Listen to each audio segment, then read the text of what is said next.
जय माता की। आज मैं आप लोगों को अक्षय तृतीया के बारे में बताने जा रहा हूँ। इस वर्ष अक्षय तृतीया 10 मई 2024 दिन शुक्रवार को आ रही है।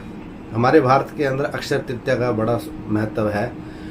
कहा जाता है कि अक्षय तृतीया पर कोई भी किया हुआ कार्य बिना फल दिए खाली नहीं जाता है।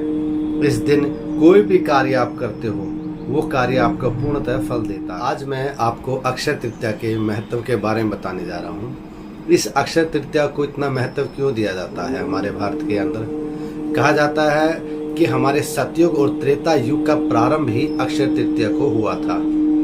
भगवान विष्णु के छठे अवतार भगवान श्री परशुराम जी का जन्म भी इसी दिन हुआ था। ब्रह्मा जी के पुत्र अक्षय कुमार का भी जन्म इसी दिन हुआ था। और हर वर्ष बद्रीनाथ मंदिर के जो दरवाजे हैं वो अक्षय तृतीया को ही खोले जाते हैं। और वृंदावन में बिहारी जी के चरणों के दर्शन साल में सिर्फ एक बार अक्षय तृतीया को ही किए जाते हैं। और ग्रहों के अनुसार कहा जाता है कि इसी दिन सूर्य अपनी उच्च राशि का और चंद्रमा भी अपनी उच्च राशि का होता है। इन्हीं शुभ योगों की वजह से अक्षय तृतीया को इतना शुभ माना जाता है। अक्षय तृतीया को करने वाले दान क्या क्या हैं वो आज मैं आप लोगों को बताता हूँ। कहा जाता है कि अक्षय तृतीया को सबसे ज़्यादा नमक का दान शुभ माना जाता है। नमक के अलावा चावल, आटा, घी, दाल, तिल, गुड़ आदि इन चीज़ों का दान करना भी बड़ा शुभ माना जाता है अक्षय तृतीया को। अक्षय तृतीया पर मैं आपको 2 उपाय करने को बताने जा रहा हूँ। उन उपायों से आपको काफ़ी फायदा होगा। पहला उपाय, आज के समय में मैं देखता हूँ कि माता पिताओं को अपने बच्चों की बड़ी चिंता रहती है। उनके भविष्य के लिए भी बड़ी चिंतित रहते हैं। कुछ ये कहते हैं कि हमारे बच्चे पढ़ाई में मन नहीं लगा रहे हैं। कुछ का ये कहना है कि हमारे बच्चे गलत संगत में पड़े हुए हैं, हमारा कहना नहीं मानते हैं। ऐसे माता पिताओं की चिंता के लिए मैं एक सरल उपाय बताने जा रहा हूँ। अक्षय तृतीया पर भगवान विष्णु के पूजन का बड़ा महत्व माना जाता है।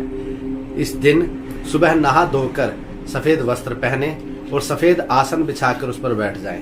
भगवान विष्णु का ध्यान करें और अपनी जो आपकी संतान के प्रति मनोकामना है उस कामना का भी साथ में ध्यान करें। विष्णु भगवान के ध्यान के पश्चात भगवान विष्णु के प्रिय मंत्र ओम नमो भगवते वासुदेवाय, जिसको 12 अक्षर मंत्र कहा जाता है, अर्थात 12 अक्षरों का मंत्र भी कहा जाता है, उस मंत्र को 11,000 बार जाप करना है।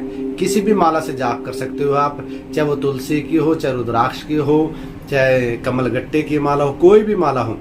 उस माला के द्वारा 11,000 मंत्रों का जाप करना है। जब 11,000 मंत्रों का जाप हो जाए उसके पश्चात एक सफेद कागज, कोरा कागज लेना है। उस पर चंदन के द्वारा इस अनामिका उंगली के माध्यम से ओम नमो भगवते वासुदेवाय लिखना है आपको। फिर उस कागज की तय करके अपने नजदीक कोई भी मंदिर जिसमें भगवान विष्णु की मूर्ति हो उस मूर्ति के पास जाकर उस कागज को चढ़ा देना है। और जो आपकी मनोकामना है वो भगवान विष्णु के चरणों में अर्पित कर देना। इस उपाय के करने से, अक्षय तृतीया वाले दिन इस उपाय को करने से अवश्य ही आपकी मनोकामना पूर्ण होगी और आपके संतान के प्रति जो चिंता है वो चिंता अवश्य ही दूर होगी। दूसरा उपाय, आज के समय में धन की समस्या सभी को है।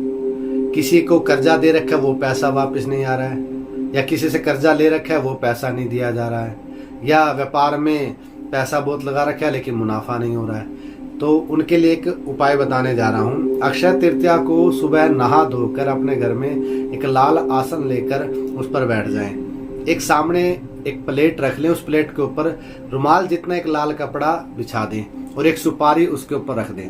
11 कमलगट्टे अपने पास में रख लें। महालक्ष्मी जी का ध्यान करें। लक्ष्मी जी का ध्यान करते हुए अपनी उस मनोकामना को, जो धन की जो भी समस्या है उसका ध्यान करते हुए लक्ष्मी जी का ध्यान करें। उसके पश्चात जो स्क्रीन के ऊपर ये मंत्र है ओम श्रीम ह्रीम क्लीम श्रीम सिद्ध लक्ष्मी नमः, इस मंत्र का आपको जाप करना है। जाप करने की विधि क्या है? कमल गट्टे की एक माला लेनी है। उस कमल गट्टे की माला से इस मंत्र का जाप 11,000 करना है, अर्थात 11 माला जाप करना है। जब आप मंत्र का जाप करो, एक माला आपकी पूरी हो जाए, तब एक जो 11 कमल गट्टे आपने नीचे रखे हैं उन 11 कमल गट्टों में से एक कमल गट्टा उठाकर उस सुपारी के पास, जो लाल कपड़े के ऊपर रखी है, उस सुपारी के पास रख देना। फिर दूसरी माला उसी मंत्र की जाप करनी है। जब दूसरी माला संपूर्ण हो जाए तो दूसरा कमल गट्टा उठाकर उसी सुपारी के पास रख देना। इसी करके एक एक करके 11 मालाओं का जाप करना है और 11 कमल गट्टे उस सुपारी के पास रख देना है। जब आपका जाप पूरा संपूर्ण हो जाए तो लक्ष्मी माता का ध्यान करते हुए और अपनी उस धन की समस्या का ध्यान करते हुए उस सारे जो कपड़े पर, जिसका लाल कपड़े को प्लेट के ऊपर जो कपड़ा रखा है उसके ऊपर जो कमल गट्टा 11 कमल गट्टे सुपारी रखी है उसको उठाकर कपड़े को समेट कर उस कपड़े को मोली के धागे से अच्छी तरह से बांध देना है। जो उसके अंदर सामान रखा है उसको अच्छी तरह से बांध देना है ताकि वो सामान बाहर ना खिंडे। वो लक्ष्मी जी का ध्यान करते हुए या तो अपने दुकान के गले में या फिर अपने घर के जहां पर धन रखते हो वहां पर उस सामान को, उस पोटली को रख देना है। ऐसा करने के पश्चात धीरे धीरे आपकी वो धन की समस्या दूर हो जाएगी। इस प्रकार अक्षय तृतीया पर जो मैंने आपको उपाय बताए ये करने से आपके सभी के सभी कार्य बन जाएंगे, आपकी मनोकामना भी अवश्य पूर्ण। आशा है आपको ये उपाय समझ में आ गए होंगे। भगवान से प्रार्थना करता हूँ कि आपकी सारी मनोकामनाएं इस अक्षय तृतीया पर पूर्ण हो। जय माता की।